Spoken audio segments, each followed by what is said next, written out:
अस्सलाम वालेकुम everyone, welcome to our YouTube channel.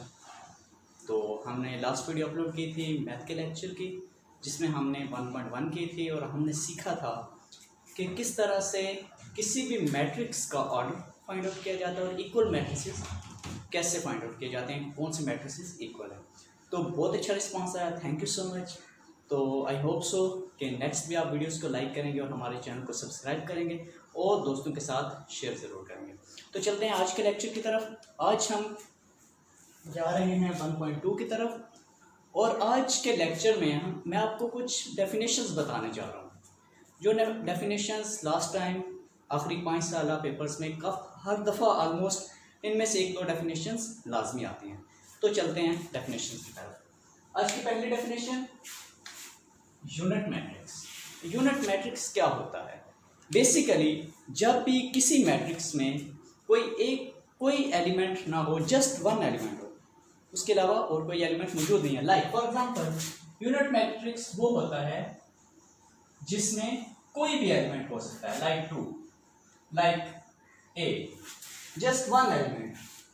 Any matrix containing of just one element is called unit matrix. और आपको आज एक और चीज़ बताता चलूँ कि जब भी आप एग्ज़ाम में, अब आप बोर्ड की तरफ एग्ज़ाम देने जा रहे हैं, तो आपको इस चीज़ का पता होना चाहिए कि जब भी आप एग्ज़ाम में अपीयर होते हो तो कहा जाता है कि define unit matrix, define null matrix. तो आपको एक चीज़ का पता होना चाहिए कि जस्ट डेफिनेशन इनफ नहीं होती।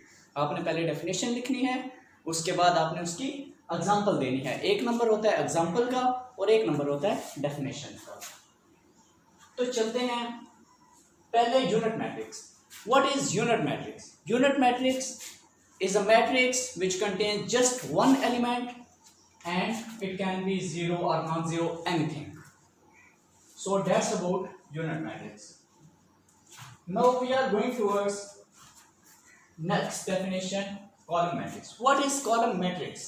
Basically column matrix is a matrix which contains just one column is called column matrix. Like for example, ये यूनिट मैट्रिक्स की एग्जांपल होगी, इसके बाद ये कॉलम मैट्रिक्स। कॉलम मैट्रिक्स की क्या एग्जांपल आएगी?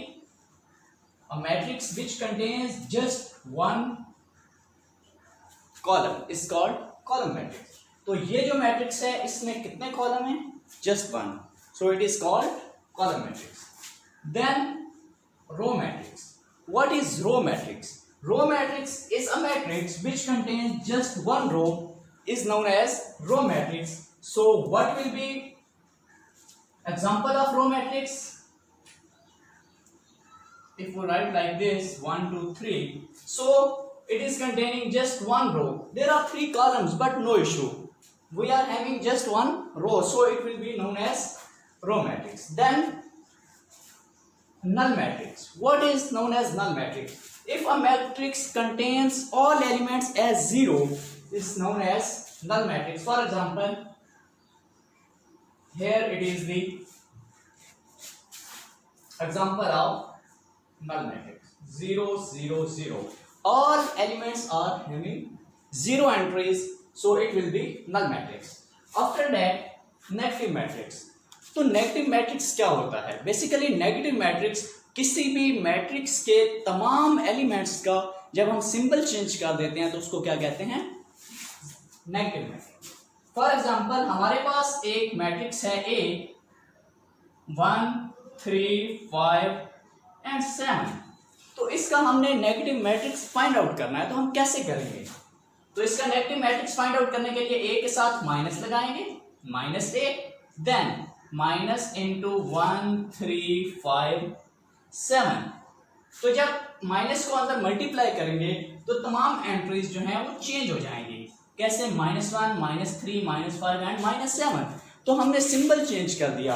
अगर ये पहले -3 होता तो यहाँ हम +3 कर देते, अगर ये -7 होता तो हम यहाँ +7 कर देते। तो इस तरह से किसी भी मैट्रिक्स के एलिमेंट्स के सिंबल को चेंज करने के बाद हमें जो मैट्रिक्स हासिल होता है उसे क्या कहते हैं? Negative matrix.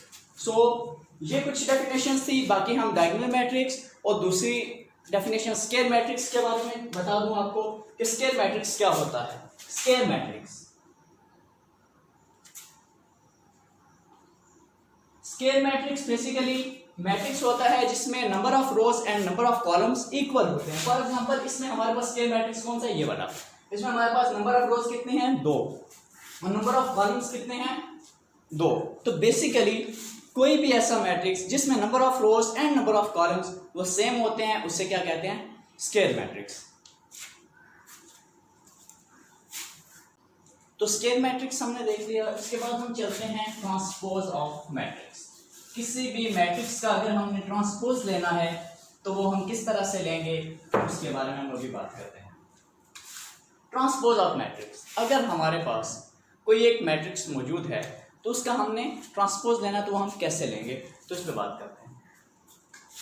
फॉर एग्जाम्पल हमारे पास एक मैट्रिक्स है A, B, C and D।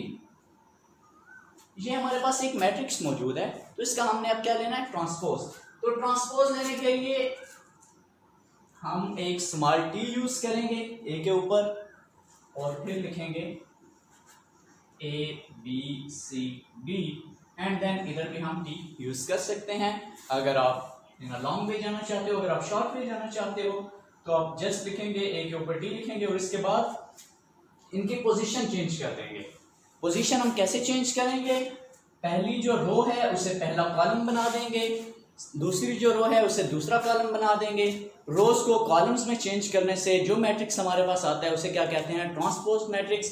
इसके हम डेफिनेशन किस तरह करेंगे, like if we are changing rows into columns and columns into rows, then it will be known as transpose matrix. First row,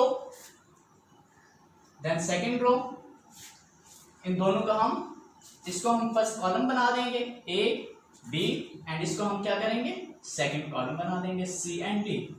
So it will be transpose of this matrix.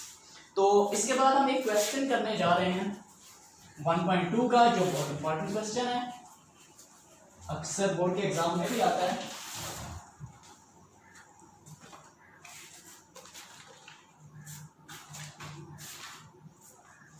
तो question है हमारे पास, if A is equal to 1, 2, 0, 1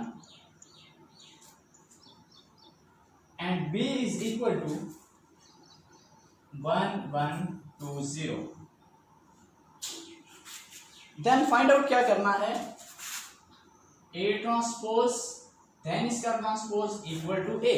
तो ये हमने prove करना है। तो हमारे पास एक मैट्रिक्स है A, इसका हम क्या करेंगे, लेफ्ट हैंड साइड लेंगे, लेफ्ट हैंड साइड इसका पहले A का ट्रांसपोज ले लेंगे अकॉर्डिंग टू गिवन कंडीशन। पहले A का ट्रांसपोज लिया, ट्रांसपोज जब हमने ऊपर लिख दिया तो फिर या तो हम ब्रैकेट के ऊपर ट्रांसपोज लिखेंगे, अगर हम ब्रैकेट के ऊपर ट्रांसपोज नहीं लिखना चाहते तो फिर हम डायरेक्ट इसका ट्रांसपोज लिखेंगे। ये नहीं करेंगे कि पहले ये इसको इस तरह से 1, 2, 0, 1 इस तरह से लिख के और नेक्स्ट टाइम हम दोबारा इसका ट्रांसपोज ले, ऐसे अगर हम करेंगे तो ये गलत हो जाएगा। ऐसे हम नहीं करेंगे, हम डायरेक्ट इधर ट्रांसपोज लिखेंगे।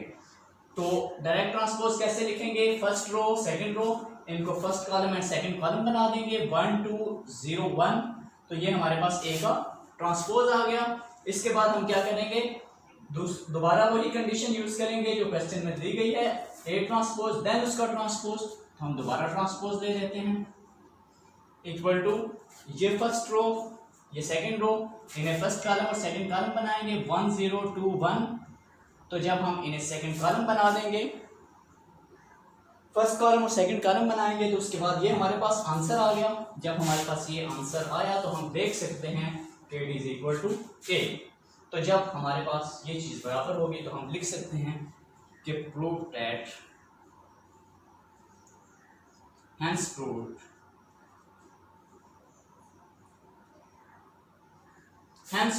A transpose whole transpose equal to A. So this is the last question of this exercise. और इसके अलावा इन डेफिनेशन से हमारे पास पहला क्वेश्चन सॉल्व हो जाएगा और फोर्थ क्वेश्चन सॉल्व हो जाएगा। तो इजीली सॉल्व हो जाएंगे।